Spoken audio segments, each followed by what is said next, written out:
You know the dance moves with it? Yeah.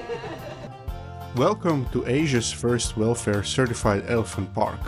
This park was created in response to the devastating situation in Sumatra, where rampant deforestation and poaching have dwindled the native elephant population. There are few options when it comes to buying tickets. In some of them, feeding elephants is included in the price. You can always buy more snacks on the spot to feed the lovely beasts. While you're feeding them, you'll be invited by your guide to take pictures with them, which was kind of cool and once-in-a-life opportunity that's definitely worth it, and we truly loved it. Relax, it's not animal cruelty what happens here. These picture makings and the costs that you are paying are necessary to maintain the park, feed the elephants, and pay the guides. In fact, the park is set within 4.5 hectares and has been carefully landscaped to mimic the original habitat of the elephant's native home in Sumatra.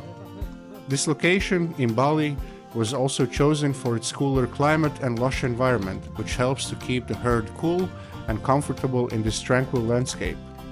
As well, there are many animal right defenders and lovers who have been to this park and supported it financially, including Steve Irwin, Jean-Claude Van Damme, David Beckham, and dozens of other celebrities, including Steve-O and Johnny Knoxville, LOL. In the ticket that we got, we could also get on the back of the elephant. It's not cruel either, because our weight on the back of this giant was like a bag of chips. Our guide assured that they loved the walk around the park, and they got some snacks, as in a form of a branch of a coconut palm.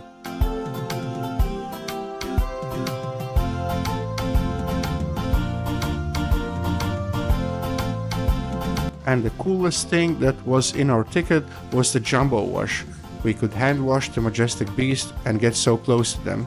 It was purely awesome. In total, you should be ready to spend at least a few hours in this park.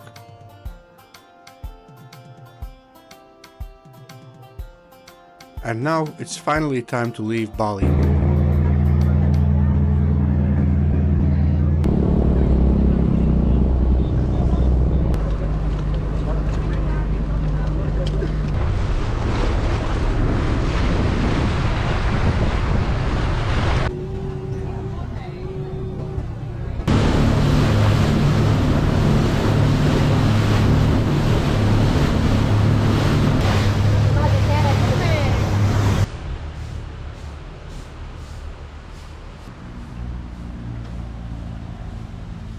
Well, hello from the sunny Sengiggi in Lombok, where we came basically from Bali on a painstaking 3.5 long speedboat ride. Finally we are here. You can already see the difference in this place. It's much more green. The traffic jams doesn't exist. Hello. Traffic jams basically don't exist here, is what our taxi driver told us, and it's like beautiful green and has more of that, I would actually say, Bali feeling here. Whenever you're passing by some booths or locals, they will try to already sell you everything and anything but their own soul. Basically this place, Sengiggi, is not a party place. There's not much action going on over here, but this is like only a layover night before we go to our Eco Hotel, which is also here in Lombok Island. So we're just gonna do a little bit of exploring over here, check out like the main street, which is kind of like this. If I'm understanding correct, there is no city center of Sengiggi. So we'll head out and find out where is the biggest action going on over here, and afterwards we're probably heading down to the beach, enjoying a few cocktails and waiting for the sunset.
We already slept here the first night on this little hidden paradise away from everything. And I have to say, everything is perfect. But since this is like a Muslim country, that already at 4 o'clock, and of course this is not the first time, but at 4 o'clock they have their first azant or anzant, I think it's called, one or the other one, which is basically a call out for the prayer to all the Muslim population over here in all these mosques that are spread throughout the coastline or generally through Indonesia. Everybody does it 4 times a day, and the first one starts at 4 o'clock.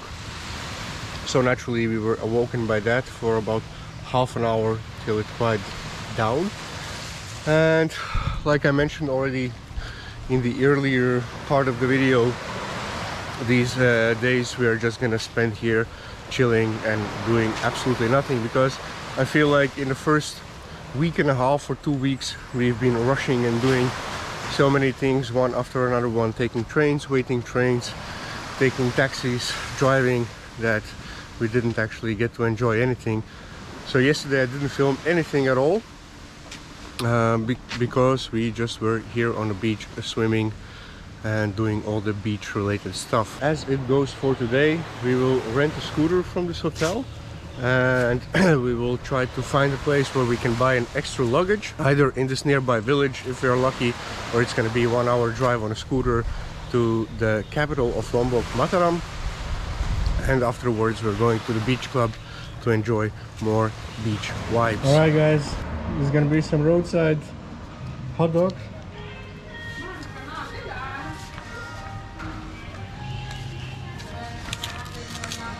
And it is air fried, so they put it in the air fryer.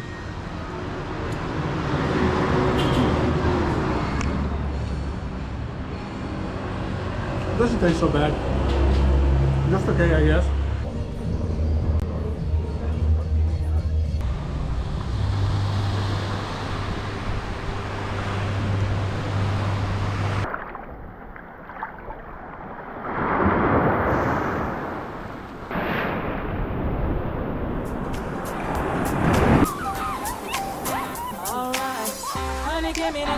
After spending nearly the whole day on the beach bar, we retreated to our luxury hotel. It was only a 30-minute drive from one place to another, and renting a scooter is a must. You will regret not having done that. It just gives you all that mobility, and the sights around are worth a million. The next day we decided to go to Gili Islands near Lombok, since we heard so much about it. There are 3 Gili Islands, and we chose Gili Trawangan Island. I mean, it really had a great vibe. So many bars, clubs, and diving related adventures.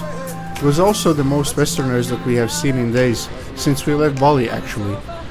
As to natural sightseeing, very honestly, it didn't have much to offer. So to us, it wasn't the biggest highlight of the week, so to say kindly. But don't get me wrong, everyone has their personal expectations and flavors, so it might be the place for someone else. After visiting the Turtle Beach, we went out for some food and headed back to the harbor to catch a boat back to our hotel.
So today is our last day at this wonderful beach resort.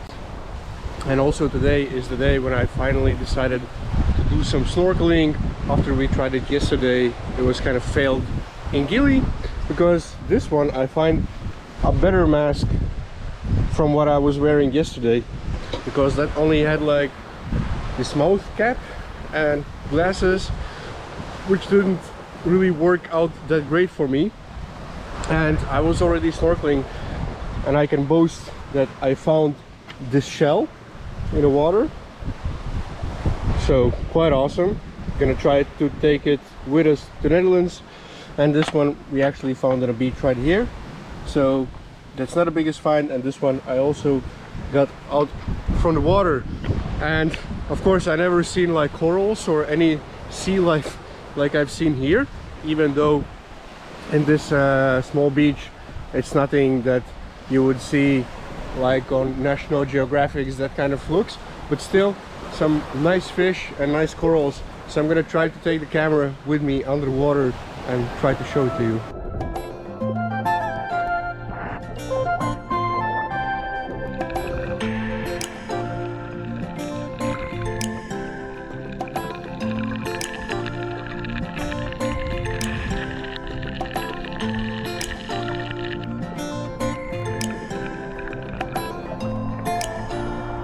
So that was really stupid. I swam so far, but when you're like underwater or snorkeling, you don't really feel it. And I resurfaced and I looked at the coast. It was so damn far.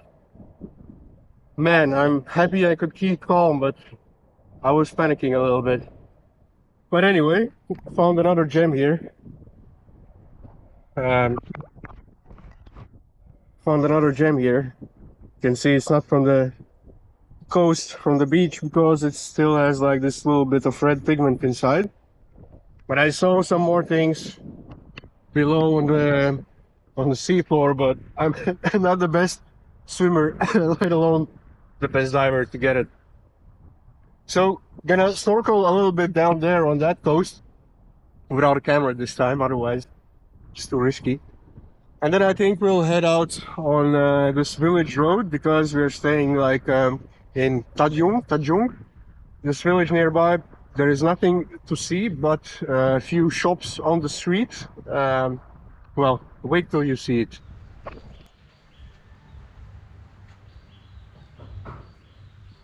Had a good swim, just had good lunch as well, and now we are finally gonna go to the street of Tadjung, which I already said is nothing glamorous. We passed there 2 times with a scooter, but that's basically, I think, how Indonesia is outside cities and, well, yeah, basically outside cities and towns. There is absolutely no glamour, but we are heading there because we have to buy, because we have to buy a towel and sari and maybe a snorkel mask as well. And also this path that we are now going on, here it's still pretty green. It seems like some kind of farm, but as soon as we're gonna reach the pickup point, you're gonna see all the trash is being like literally being dumped in the surroundings. And that's also just part of Indonesia that everybody's, I think, sort of accepting here. And basically you can come on 2 paths over here to this hotel. I mean, one is sort of a gravel road, and other path leads through a small village where children were bullying me for 2 times already. They call me Botak, which means baldy. Quite a good chance that we're gonna see them, and I'm gonna have to go through this bullying again. Alright, this time we actually made it successfully through that neighborhood where I got bullied. So this is basically the main road. I think that also goes around Lombok. So there is like this one big circular road, and on this road is also the village Tadjung. This is where it's located, and I think it's gonna be maybe 15-20 minutes walk on this side of the road. On a good day, you will not get hit by a car. just in case you need a massage, then you head down these gates into the yard, and there you will get a massage. And these signs on the road say that you have like mushola over here. Well, basically this is where a place of prayer, because Indonesia is generally almost 95 or 96% a Muslim country. A mosque over there. So they put like these signs literally everywhere on the road, just in case you miss your prayer. Hello.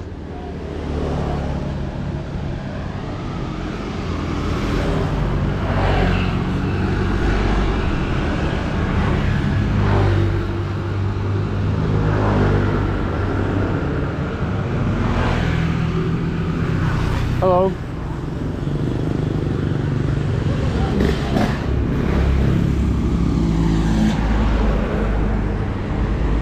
Hey guys. We are now in the very heart of Tadjung over here. It doesn't look like much because it is not much. I've spoke to our the guy from reception at our hotel. He said this is like rather new village. Of course you have like, you know, some housing on that side and most likely some housing on that side, but this is the center, the heart, because here you have the market, which is very, very active in the morning, as we did pass by in one of the mornings. But right now it's 3 o'clock, so not much action going on over here. So we're gonna go see some shops further down the road, passing this vegetable stand. Hello, madame. Very nice vegetables here. I'm not joking, but in the shop Bintang you can find anything you want, like basically, you know, from clothing. So that's where we got our extra luggage from. So we're gonna go inside. First, we already noticed some the first time when we were here, you have Ray-Ban Space available, and if I'm sure you have also Ray Bali.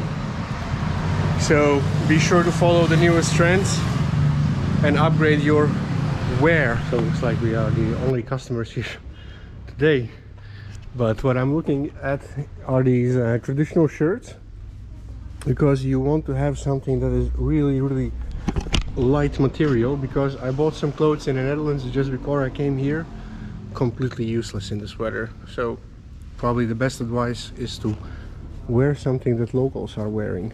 So you can see I'm looking like a baller. The shirt cost about 6 euros. It's no brand, so of course you don't negotiate for the price here, but I did pick up some things that I would like to try on, because these are really, really light materials, so you're not going to be sweating a lot. What do you think, Sabine? Yeah. Look like a pimp. Yeah, this one is not bad. Well, I picked out these two shirts, but basically if you're like really into the brands, you can get Kenzo, which surprisingly looks quite well, and it costs 40,000 rupees, which translates to roughly 2 or 3 euros. And you can get an Armani sweater for 185, which translates to 10 euros. But like in Indonesia, you have a lot of knockoff markets. Well, we're gonna visit that in Jakarta before we go home. I think so. So we did like this shopping. We do here the so-called azan. So that means it's 4 o'clock. Right there somewhere must be a mosque.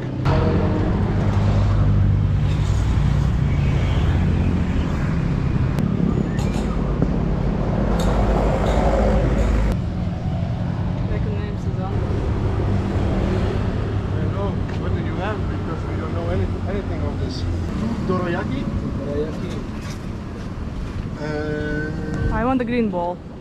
That one? Yes, the One of that one? One. One of this one? One of the red one. Viņš metals ielika 2 no katra. Huh? Viņš ielika 2 no zaļajiem un no lilā. 10,000, yeah? hit on our federal reserves, as Harold says. Yep, we'll be fast empty if we continue like this. Fast empty. Look, we got like this. I'm gonna show you in a minute if we find a shadowy spot where to eat it, but each piece costs like 2,000 rupees, and of course they make most of the things here from the coconut flour, maybe some sugar, so quite simple but sweet and delicious. On the other note, we have come, I think, to our main objective over here. The Grand Mosque of Tadjung looks astonishingly beautiful, as most of the times they do. This place is also located next to a big square on the other side of the street, which must be the place where they hold some public events, I guess. I mean, let us see the magic. Pretty interesting. Pretty interesting, pretty colorful, to be honest. I already forgot the names of these things, but I know this one was chocolate, and I'm betting, as you can see, like the white, I'm not sure how you call that in English, but the white parts, that's apparently coconut. So go ahead with the green one, I'm curious.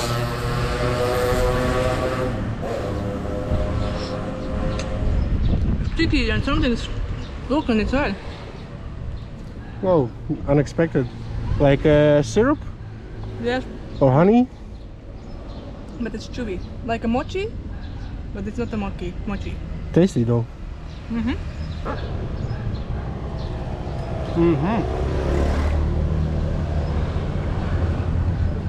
Sweet. Indeed, almost like mochi, yeah. Like the dough Yeah. is like a mochi dough. All right, which one is the next one? The purple one. Jesus Christ. I'm sorry to saying Jesus Christ because we are right here next to the mosque where they are praying, but eat it up, girl.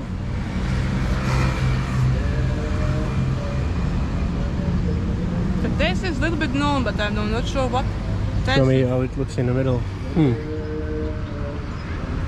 All right, interesting. Something tasty, but I don't remember what it tastes. Okay, let me have my piece. Is it not a coconut cookies? No. It's also very chewy, like also like mochi. Look, and this is also a little bit weird. It's all weird. It looks like Open pancake, but not. I wanted to say something else. I know.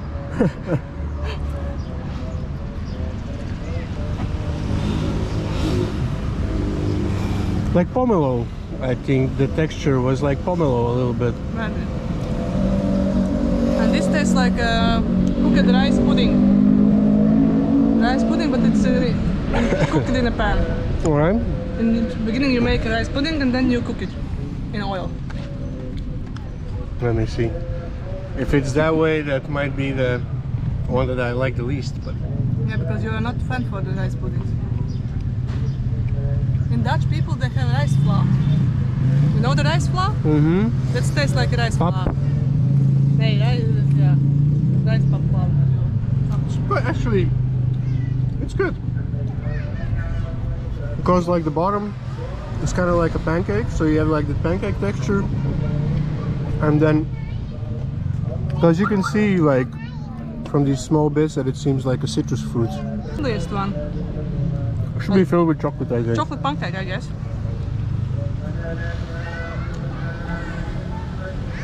No, No? Not chocolate? it's a chocolate, but it's not a pancake. More like cookie, a biscuit? Yeah, or a dry pancake, American pancake. Well, there you have it, ladies and gentlemen. Tastes interesting, not to say weird. But good. Try it a little bit more. I like it. Could eat this for breakfast. Perfect. So, from these 5 tastes, which one was your favorite? Three The first tastes. one. 3 tastes. First one, the green ball. Surprise, surprise. All right. And yours? I think this one. Totally different. So I think we might get like another box. And if we see some kids on the way, let kids have some. And maybe it will survive till the barber shop because my head needs to be shaved. And if I'm correct, I asked at the shop, they said I should pay about 20k, which is about €1.50 max, for a cut and a beard shave. So it might be an adventure on its own. So let's see.